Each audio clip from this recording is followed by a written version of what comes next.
bowl season has started, ladies and gentlemen. And hey, very excited. Cannot wait. And let's dive right into it. First and foremost, that Myrtle Beach Bowl with Ohio playing Georgia Southern. Ohio getting the W 41-21. Alex, looking at this game before, Ohio had like 70% of like their players either opting out or, just not going to be there. And it's like, wait, they still blew them out? Wow, how did this happen? Yeah, it was something like over 80% of their total offense was gone. Oh, yeah. And for you to still put up 41 points, that was insane. Phenomenal performance and a great job by that coaching staff to have those guys ready to go. Because you knew pretty much 2-3 weeks ago who was playing and who wasn't. Mm-hmm. And yeah, it's an impressive job by that staff and that team to be ready to go and have that kind of performance.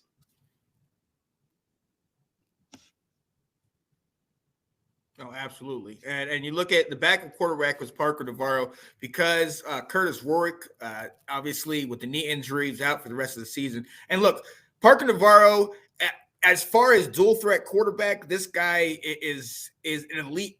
He's elite talent, man. I mean, he was able to put up 71 yards on the ground with a touchdown. Also, threw for over 120 yards, 11 of 16. He was able to control that offense and have them moving. And then it doesn't help when your running back scores 5 touchdowns in a ball game like Ricky Hunt does. Yeah. So that offense was, they played above their level that day. And Georgia Southern, maybe they read the scouting report too. Maybe they saw that Ohio's not going to have all these players because they just showed up flat. Yep. And those 5 turnovers never help that. I mean, they outgained them yards-wise. First downs, it was pretty much identical, but that 5 turnovers to 0 is that major difference in there. And, well, they might have been missing a lot of offensive players, but that defense showed up to play for Ohio. So, incredible performance just all around for Ohio in this game. Yeah. Absolutely. Great way to end their season. Moving on down the list, the Cricket Celebration Bowl. FAMU, Florida A&M University, comes back to beat Howard 30-26. This was a tale of 2 halves. It was 16-10 at halftime, and obviously FAMU couldn't get anything done. Howard, they had I was about to say the first lady, the vice president, who's a Howard alum. She was in the press box. She was watching the game. You know what I mean? And all that attention. And Howard took the best of their opportunity. They were 6-6 coming into this game, so they barely made it. Yeah, and to play a team that was 11-1 going in. Yeah. And go toe-to-toe and have that lead late in that game. That's impressive. And, I mean, props to Florida A&M for being able to come back and steal that win and finish 12-1. Oh, yeah. That's impressive. I don't care what level you're at to go 12-1. Extremely impressive. Absolutely. Led by the SWAC Offensive Player of the Year, Jeremy Mosa, who in the beginning of the game struggled, but definitely pulled it out late with those 3 TDs late in the fourth that were able to help them get over the top. So shout out to this guy. I mean, we're going to talk about this later, talking about transfer. This guy first, went to Hawaii, then transferred to Vandy. So this is actually his 3rd team. And to have this kind of resurgence, it's good to see. It's definitely good to see from his part. Yeah. So, let's go ahead, move on down the list. The New Orleans Bowl. This was a very good game. Exactly. Jacksonville State in overtime outlast Louisiana. And Rich Rod, a familiar name, does a big thing, man. What do you think about this one? I mean, what he's done with Jacksonville State is extremely impressive. And, I mean, this game was so fun. For the majority of the time, it was back and forth. Like, one would score, then the other would come back and score, then back and forth and back and forth. And it showed it going into overtime. It was a fun game all around and a great job by Jacksonville State to be able to pull that off. No, absolutely. And you got to be very honest. Jacksonville State was another team just like JMU that technically was not eligible to play. But since they didn't have enough 6 when teams to become bowl eligible, they bring these guys in here. This is not only their first ever appearance in a bowl as an FBS school, but it's also their first win. And it says something about Coach Rich Rodriguez to pull those guys together and do the unthinkable. Because I'm glad for him. Yeah, I am too. The story that he's had, and at that Div 1 level wasn't exactly that great of a coach. Goes back to Jacksonville State, kind of builds them up good enough to where they're jumping to D1 and winning bowl games. Mm-hmm. Great story for him. Yeah. Absolutely, man. Hey, moving on, we're gonna go on to the Avocados from Mexico Bowl. I hear it all the time on the TV. I gotta go ahead and sing it. That was probably about the only thing fun about this game, because this thing was a torrential downpour. No good football. Alex, 13 total fumbles in this ball game, man. What can you say about this? Yeah, well, I mean, when the winning team has as many points as total fumbles in the game, that explains a lot. Right. I don't know that there's that much to say about this game, other than, I mean, props to App State for being able to hold on and take the win. But yeah, that's a tough one. that was a tough one. If you were watching that, that's rough. Yeah, nobody really could get the ball moving. In fact, Miami of Ohio had two different quarterbacks, each of them barely getting over like 50 yards passing. In fact, the only person that really felt like they were comfortable out there was Joey Aguilar, the quarterback for App State.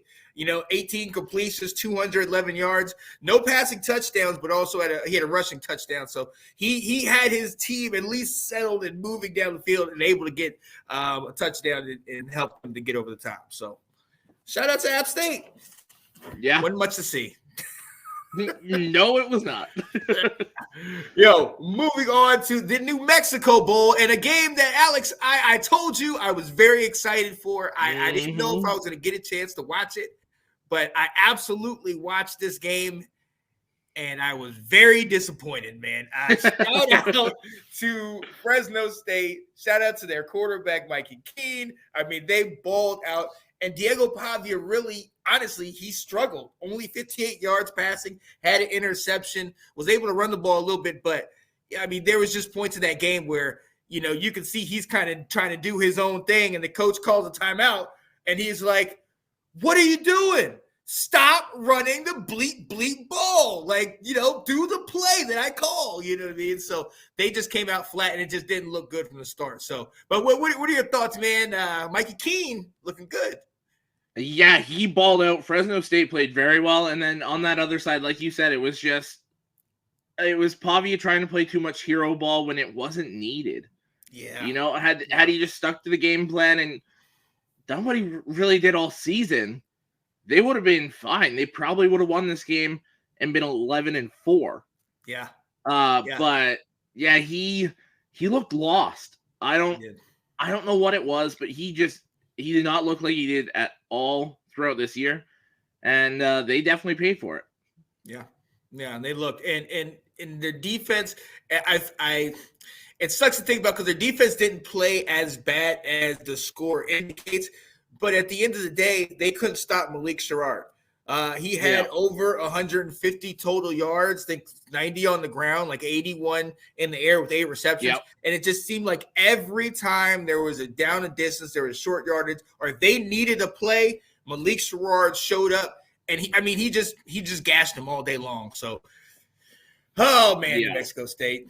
I'm sorry, guys. I'm sorry. But again, it goes with the trend. Each team that I root for seems to lay an egg. All right. I'm not, you know what?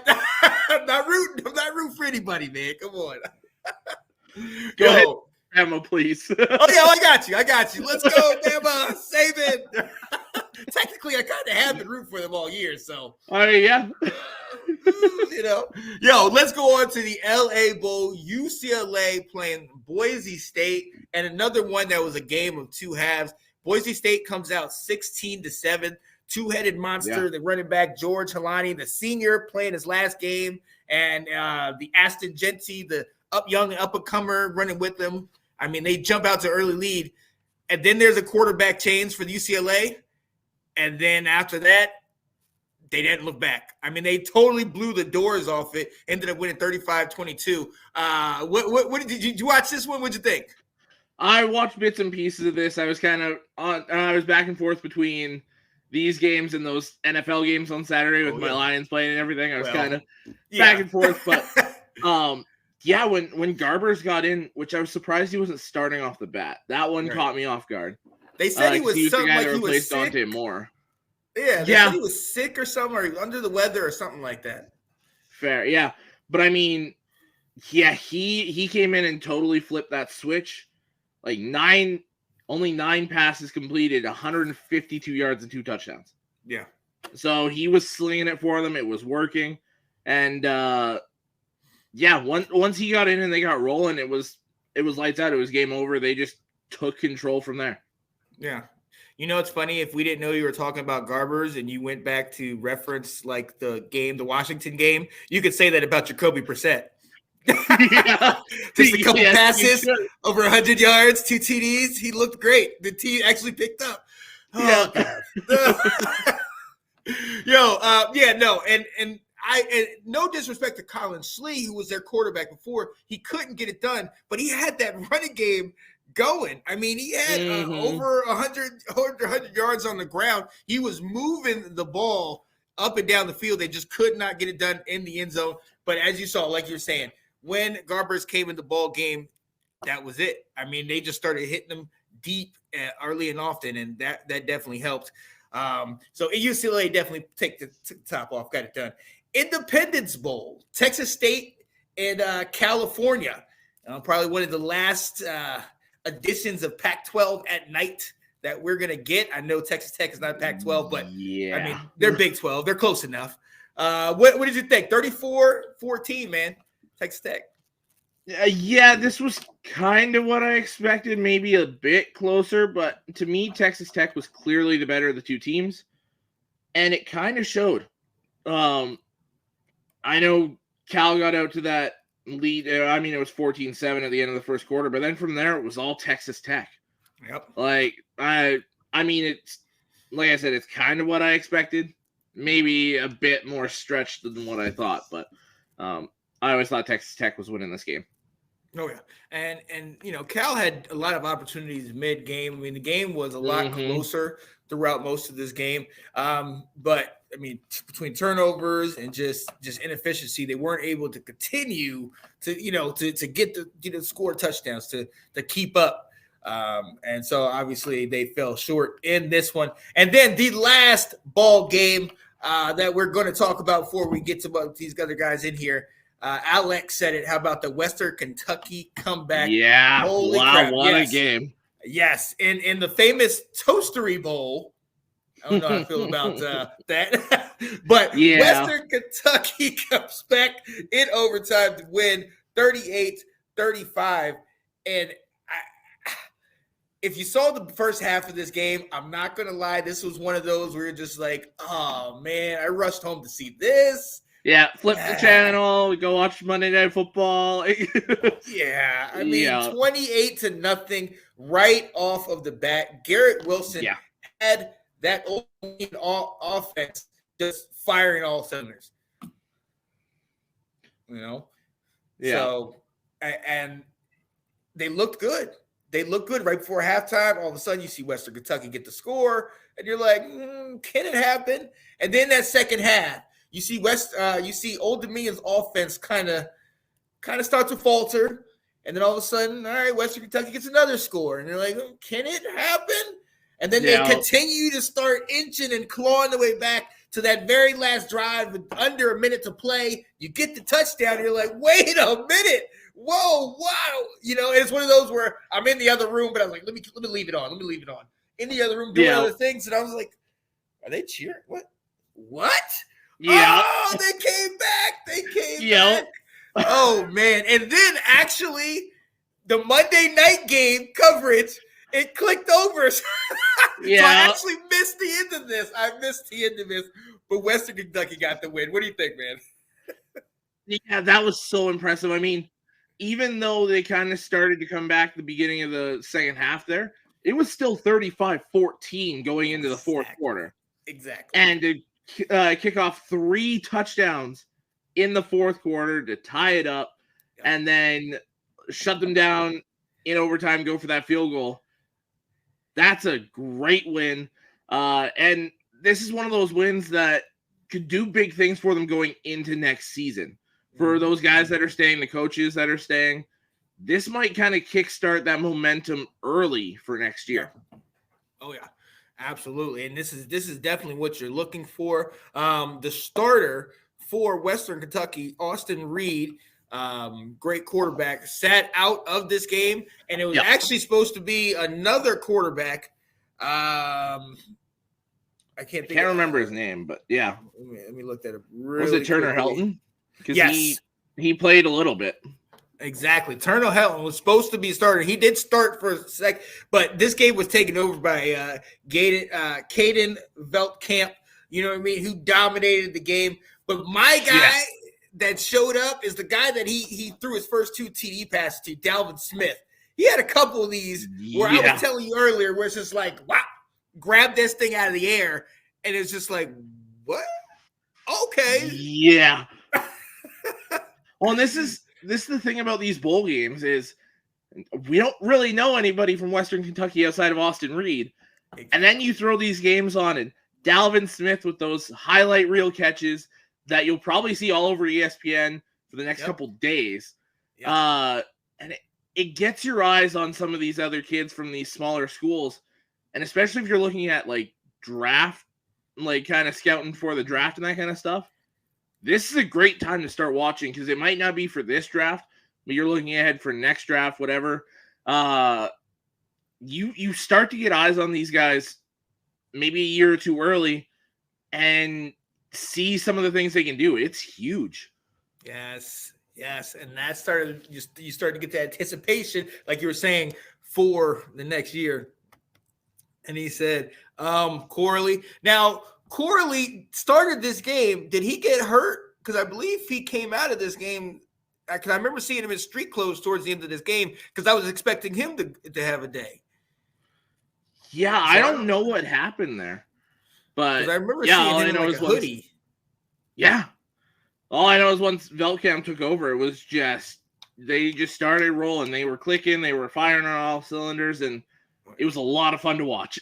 Oh, absolutely. Absolutely. So what a great game. So look, that was the first weekend. There is actually also a game that is on tonight, UTSA versus Marshall for the Frisco Bowl. The major story around this game is UTSA's quarterback, Frank Harris, who is unlikely to play, but he is not on the list of players that is opted out or transferred out right now. So it's still is he playing? Is he not? I'll see if I can find anything on that quick. Oh yeah, and with that, it actually, as a matter of fact, going to look at this particular game, the UTSA, it only looks like 4 players from UTSA will be opting out, and they're all for the transfer portal. Edge rusher Trey Moore, Sirius Dumas, DB, Xavier Spencer, corner, and Kyle Eves, wide receiver. On the flip side, Marshall has 1, 2, 3, 4, 5, 6, 7, 8, 9, 10, 11, 12, 18 players that will be either opting out or declaring for the draft. So this, again, just like the Ohio game, it's like, oh, you think all these players are going to play, so they're not going to show up. But you never really know. You never really can tell. Frank Harris is out tonight. He's out. Came out of the tunnel for warm-ups in sweats and no pads. So there it is. And when they ran out on the field after, he walked out beside them. So due to injury, he is not playing tonight. There we go. So without him, who you think can win? You think UTSA is still the better team? They are still the better team. I don't know. I haven't seen much of this Owen McCown, who's supposed to get the start tonight. So I don't I don't know much about him, to be honest, but I do still like UTSA in this game. I think they're the more complete team, the better coaching staff. I think overall they're just the better team. But, I mean, with all the players that you don't know anything about them playing tonight for Marshall, who really knows? Right. You can never tell. So, hey, we'll see. Look forward to seeing that one after we get off.